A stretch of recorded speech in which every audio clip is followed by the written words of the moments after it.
Today's readings are a reflection on who God is and what our Creator calls us to be. In the first reading, we hear of the humility expressed by Daniel, acknowledging the nation of Israel's shortcomings while highlighting the infinite forgiveness of God.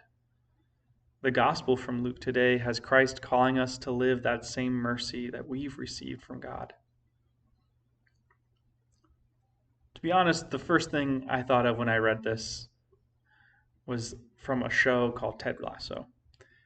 In a comedy with so much laughter and silliness comes a quiet line on the second to last episode of the series. I hope that either all of us or none of us are judged by the actions of our weakest moments, but by the strength we show when and if we are ever given a second chance. Hearing this, I can only hear Christ saying, "For the measure with which you measure will in turn be measured out unto you." Or, "Let you who are without sin cast the first rock."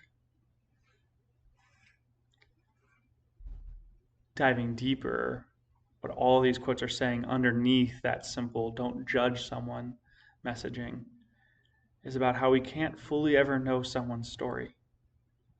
Our lives are more than the sum of a few moments we might witness or hear on our phones or through word of mouth or in person. We have to have the capacity to love each other and treat the person next to us with more curiosity, to see a person, a human person, and not just a singular action. Father James Keenan says something like, "Mercy is the willingness to enter into the chaos of someone else's life. It is the measure by which I try to encounter another without judgment, unwarranted advice, or unnecessary comments.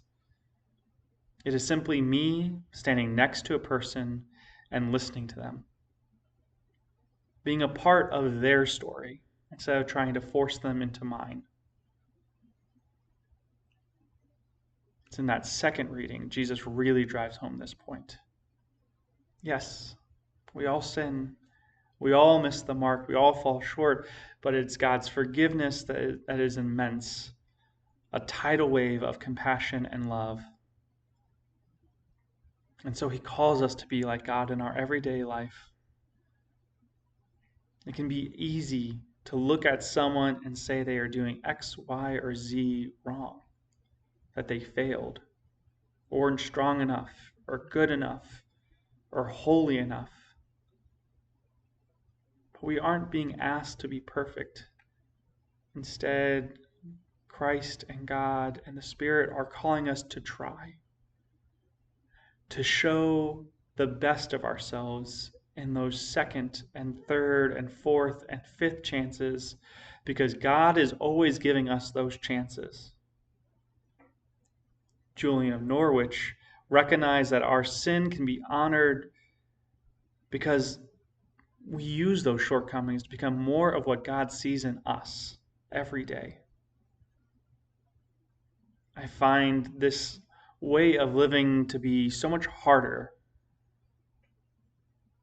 because it requires me to get out of a binary mindset, to make room for the unknown, the mystery. I have to let go of any semblance of superiority and allow God, the ultimate mystery, to enter. Open my heart, O Lord, so that I might love like you.